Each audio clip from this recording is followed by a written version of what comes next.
Day, which is Wednesday, I think it's August 29th, I'd like to share with you some thoughts from the unpublished writings of Paramhansa Yogananda on the subject of visualization and the power of affirmation for purposes of manifestation and healing.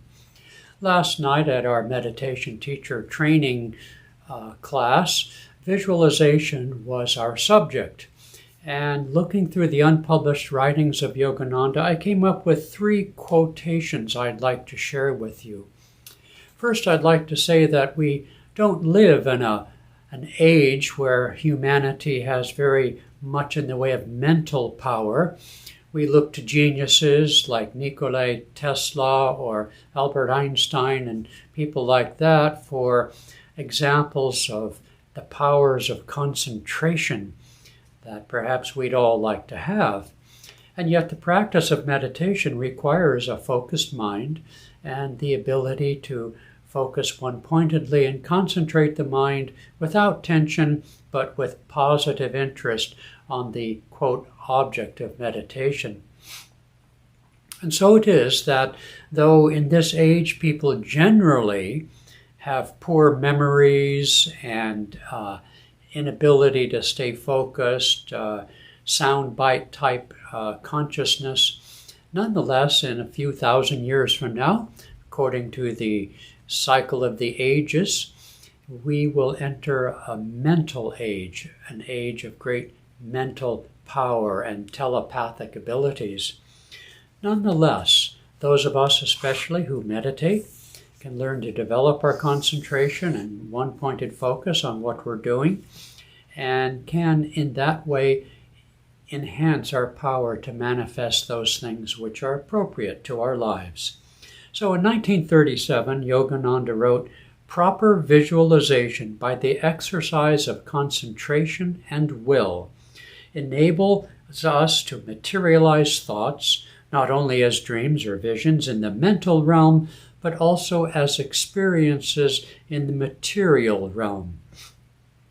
Then he continues on, "As you continue to practice visualization in this way, you will find that your thoughts become materialized." In other words, your thoughts produce tangible results in the world around us.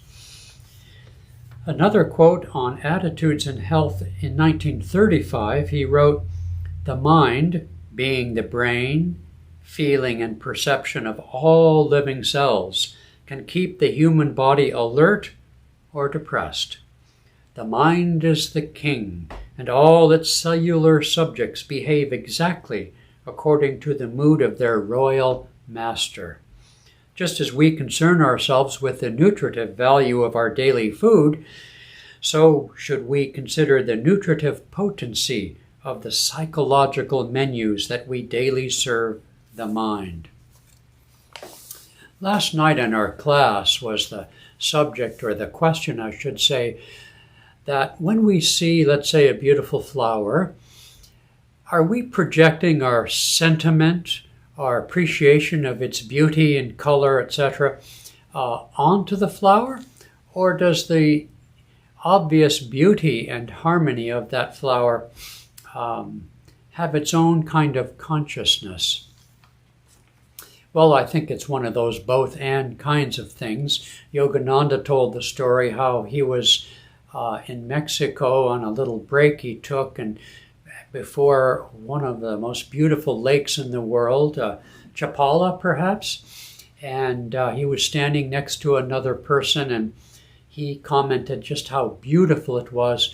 And the person next to him, who turned out to be an engineer type of person, commented instead just how much electricity that body of water could generate. So, of course, the attitude of the mind has a great deal to do with what we actually see and perceive. But at the same time, Yogananda made the statement that the sun is a symbol of the spiritual eye, not the other way around, meaning the appearance of things in nature are manifested by the consciousness that produces them. So the majesty of a great mountain, such as we have in the Northwest, our ring of volcanoes. I think of Mount Rainier, who when you come around a corner driving and you suddenly see it, it just takes your breath away. We here, from where I sit on a clear day, not today, can see beautiful Mount Baker, one of the other volcanic peaks, and it's just breathtaking when we do see it. And so did majesty produce these mountains? Did the consciousness of beauty produce the flowers? Yes, I think it's true. I think it's one-sided to imagine that we project onto objects of nature or project onto the, by way of devotion to God in the form of a deity or guru, that we're projecting our devotion onto those objects. Instead, those objects elicit our devotion, at least from those who are in tune with the vibration that they are emanating. So many cures and miracles have happened in respect to even just a photograph. So nature, objects, and our consciousness are all inextricably linked. I wanted to read this quote from 1947, towards the latter years of Yogananda's life. He calls this the healing power of laughter. He who finds joy within himself discovers that his body is charged with electric current, life energy, not from food, but from God.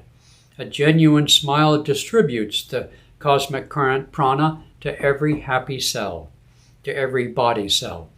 The happy man is less subject to disease, for happiness actually attracts into the body a greater supply of the universal life energy. And so we come to another dilemma that we covered last night in our class. The practice of meditation is sometimes described as the great Avatar Ramakrishna described it as the peeling of an onion.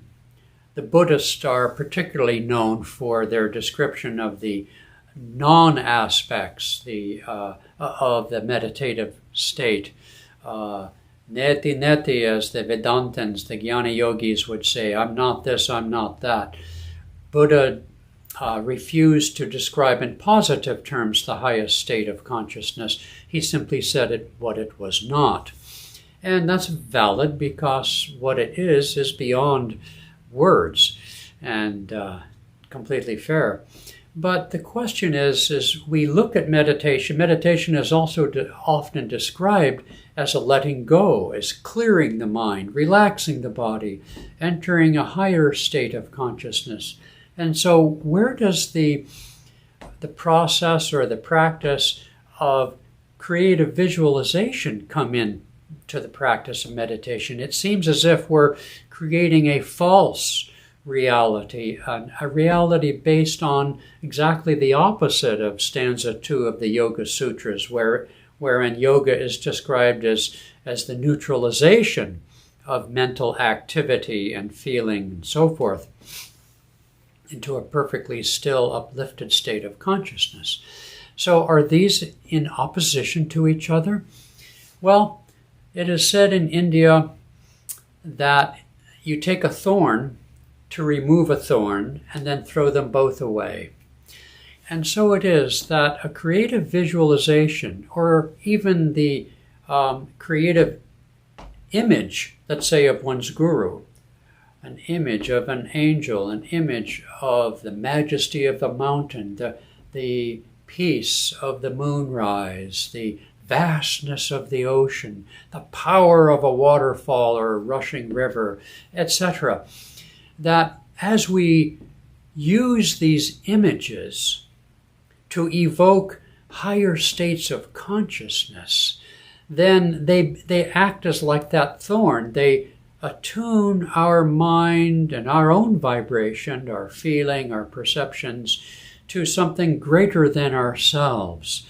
And like the image of using the raft to cross the ocean of delusion, and then you get to the other shore of samadhi, cosmic consciousness, you get out of the boat and you leave it behind you.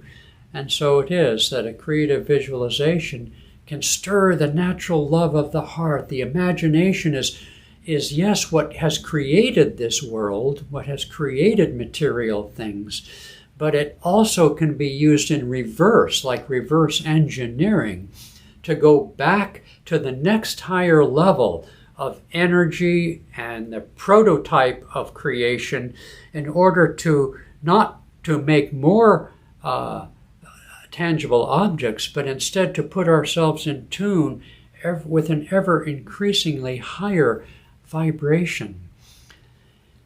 Lastly, we talked about last night in our class how when I've given classes for in meditation for new students, I will say, we have many self-identifications. And yes, it is true that in the jnana practice of neti, I am not this, I am not that, we want to dissolve our multitudinous levels of self-identifications that we have. However, using the principle of a thorn to remove a thorn before throwing them both away, we can adopt a new identity. We can see ourselves like in the pyramid shape of the mountain or the pyramid shape of the human body sitting in lotus pose. Even if you are sitting in a chair, doesn't matter.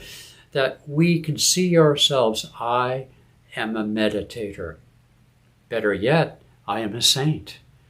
And so we can take on a new identity, a new self-identification. And so in our discussion last night, we talked about encouraging one another, and these are people in training to be meditation teachers, to encourage their students someday to cautiously but naturally disclose to those around them in their family and maybe at work, not in a proselytizing way, but just to let it be known in casual conversation that they meditate, that they are a meditator, that they should see themselves, there goes a little bunny rabbit, they should see themselves as a meditator.